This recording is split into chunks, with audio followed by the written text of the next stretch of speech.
Hi, everyone. Welcome to our exclusive Miami Film Festival Q&A for the film Los Hermanos, The Brothers, which is a competitor for the Documentary Achievement Award. My name is Thom Powers. I'm the documentary programmer of the festival. I'm joined by the directors of the film, Marcia, Jarmel, and Ken Schneider. Welcome, Marcia and Ken. Thanks for being here. Delighted. So can you start by telling us what drew you into the world of these brothers? This isn't your first project with Cuban themes. It's true. So we've been in and out of Cuba for the past 10 years, which was the result. There's a long story, but the short version of it is I have a family history there. My father spent 2 years there in the 40s. And when we were drawn back, we made a film which ultimately played in the Havana Film Festival. And that was at a time when closing night of the Havana Film Festival coincided with opening night of the Havana Jazz Festival. And I went to that opening night and I saw this incredible music, and being a music guy, I thought I had sort of known the landscape, and I know a little bit about Cuban music, but I'd never heard anything like this particular cocktail of classical and jazz and Afro-Cuban rhythms. And I was very smitten by it. I came home, I said to Marcia, I think I found our next film. There's this guy, Aldo Lopez Gavilan. He plays piano like no one I've ever seen before. And Marcia said, it sounds great. By the way, what's the story? And then we had the awesome opportunity of meeting Aldo's brother Ilmar in New York when we had a screening of one of our Cuban films. And we had an immediate kind of kismet with him, and enjoyed a very nice brunch with him. And at the end of our time together, he said, Aldo's coming. And we said, what? It was not something we knew. And he said, oh yeah, he's going to be here for our first tour ever. And 6 weeks later, we started shooting. The light bulb went off and it's like, well, we don't know what's going to happen, but something's going to happen. And now for people who've just watched the film, I'm sure they're curious to be brought up to date. What is happening these days in the lives of Aldo and Ilmar? Well, happily, they are planning another tour that's going to hopefully be live starting in the fall. But in the interim, it's been very complicated for Aldo to get here. And they, I think the year after there was an opening in Cuba, Aldo was here almost every month playing. And then in the last few years, maybe, I don't know, a handful, if that. But now again, they have, a whole tour planned for next fall and winter, 21, 22. So Aldo is in Cuba. He's writing music and performing. They've done some amazing virtual performances from Cuba over the last year. And Ilmar, like every other musician, is kind of shut in and waiting for his opportunity to perform, which they hopefully will be able to do coming up here shortly as things open up. So your film has been playing at festivals over the last few months. What is next for it? Oh, good question. So we have a lot of things planned for it. We're going to have a virtual theatrical in May, and hopefully there'll be some theatrical after that. And then we have a public television broadcast coming up in the fall during Hispanic Heritage Month. And in the meantime, we're doing some really very fun and inspiring work with organizations that are working around questions of diversity in classical music. There's a lot of people working to make sure music education is available to all kids, and that what gets considered in the canon, what's played and who plays it is as diverse as the world of classical music actually is. And anyway, it's been super fun to work with these people and to have our story be part of the inspiration for getting those questions on the table and getting them addressed. So you started off on this project because you fell in love with the music. When you and then went along on this journey without quite knowing where it was going to go. Along the way, what stood out to you? Like, what did you see was going to become an interesting part of this story? Well, one of the things that I didn't mention in my digest of the origin story of the film is that we were very taken by the role Cuban arts plays in Cuban culture. And we'd already been exploring, the popular forms that we all think we know about, like music and dance. But the more time I spent there, and I've been there about 15 times, we also learned about Cuban painting, sculpture. They have a biennale every 2 or 3 years. Sometimes it's a triennale. And they mine rich veins in the making of their art and literature and theater. And this was painted against the canvas of contemporary Cuba and the transition they were undergoing, partially as a result of where we are globally and partially as a result of the changing relationship with the US. So what I learned a lot of is how those artistic influences were not merely island, Caribbean influences, that they had taken the Western canon and done something different with it. So these musicians who are in our film, they play Debussy and Bach and Handel, and they know it deeply, they know it well, they respect it deeply, they love orchestral music, and they inflect their music with something else, which is very particular to the Cuban experience and Cuban history and the cocktail of cultures which make the island. And I would add on a kind of, personal storytelling mode that I think one of the things that interested us in the story once we knew that there were brothers is that there's something kind of archetypal about the story of two brothers who've been separated by fate and have a chance to come together. And so that there was this sense in the story that almost like they were getting to know each other again. Certainly musically, they were getting to know each other in their collaboration.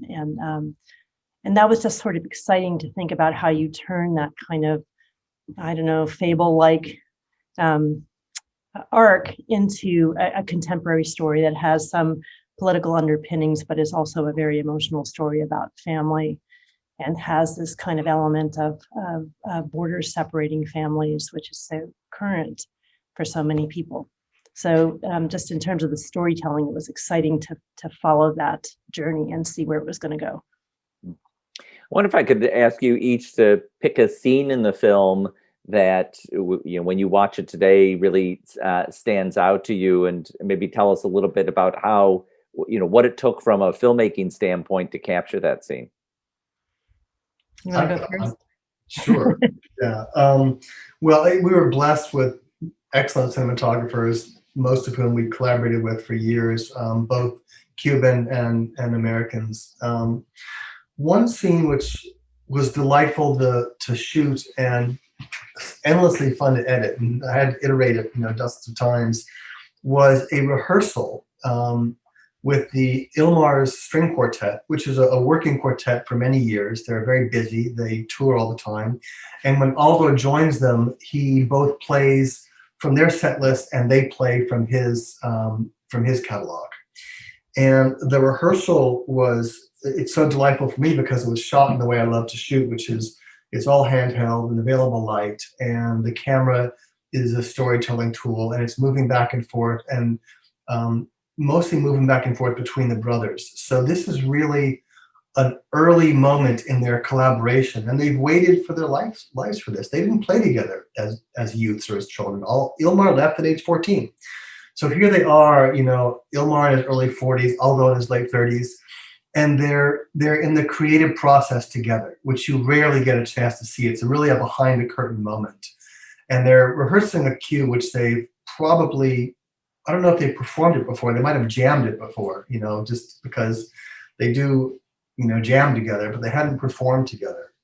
And the sort of creation process was, to me, so rich. And it worked at all levels, at the level of, I think your dynamics are a little off there, play a little softer, and versus, your entry was a little bit soft there. I want you to come in harder on that down bow. And then a bigger picture of we should open it differently. And it was such an open book in terms of the edit that we could really insert any story aspect we wanted to there. And it took us a long time to finally get it right, which has to do with where it fits in the film, of course. But where it fits is it's right before opening night. which is actually where it happened. And it's one of my favorite scenes. It's got high energy. It's got deep appreciation and love between the brothers. And it's the moment of artistic creation, which is something which is very personally resonant to me. I would just add to that, that it is also one of the few places where we actually witnessed some friction between them.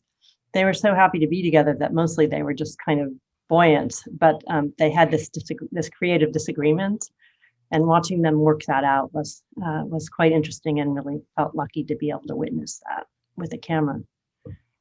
And on the other end of the spectrum, I would talk about the 4th of July scene in Chautauqua, which was really just a complete serendipity. We couldn't have written that scene better than it unfolded in front of the camera.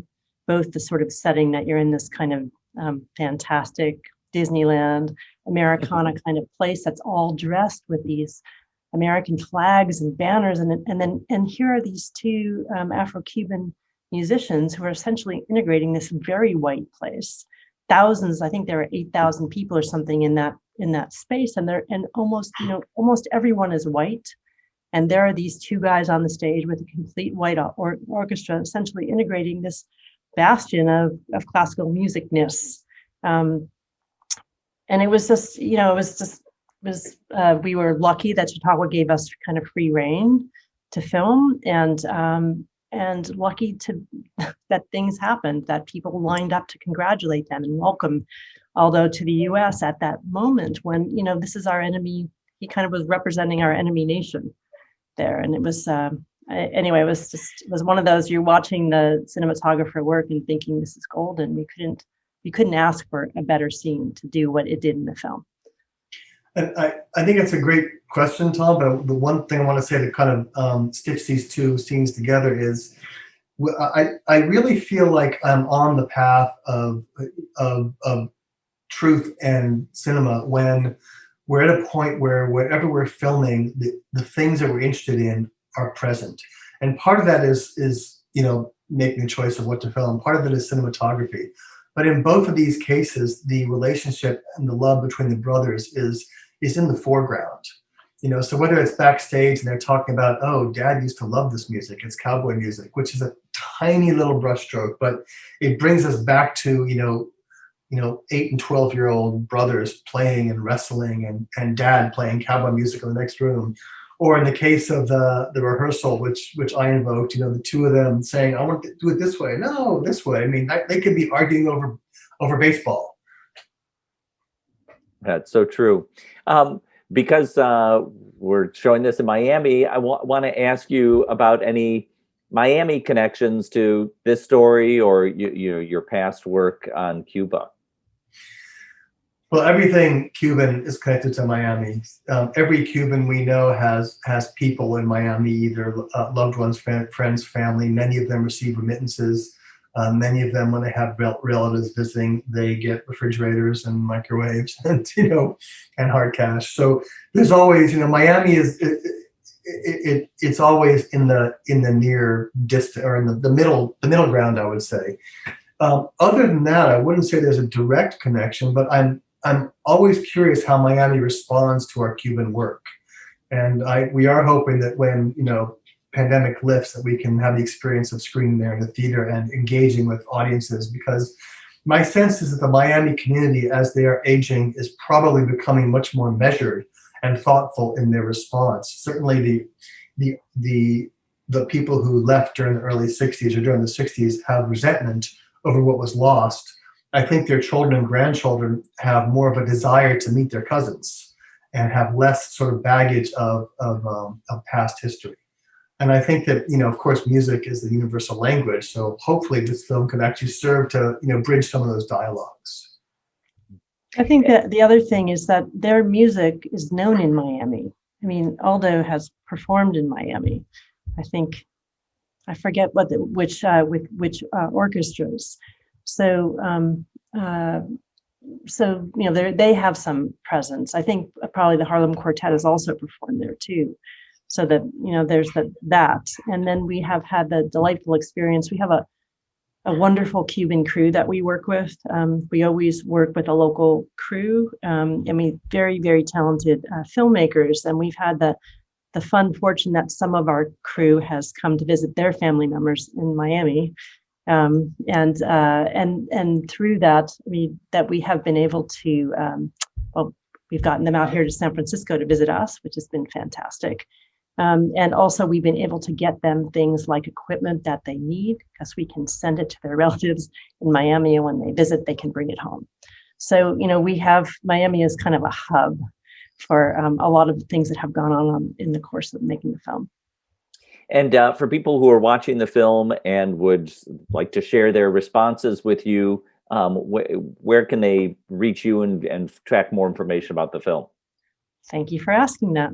So we have a very fun website, which hopefully you can put on the CG here, hermanosbrothersfilm.info. And on the website, obviously, there's a place you can write to us. But also there's a listen page where we have links to fantastic music, much more of theirs and their dad's and their Aldo's wife Diana's orchestra and other kind of related music. So it's a fun place to visit. So that's one thing. And then of course we have social media, and we're posting regularly about a lot of things, about what they're doing, about links to music. And also about things that have to do with this kind of issue around who gets to play what in the classical music world, and the ways that their story and their music is intersecting with that movement, really. So all of that is we're on Instagram, we're on Facebook, we're on Twitter. And the website again is hermanosbrothersfilm.info. Well, Marcia and Ken, thank you very much for your film and for taking time to join us today. Our complete pleasure. Thank you so much. And we're very excited to play in Miami. And we would really love to hear from your audience.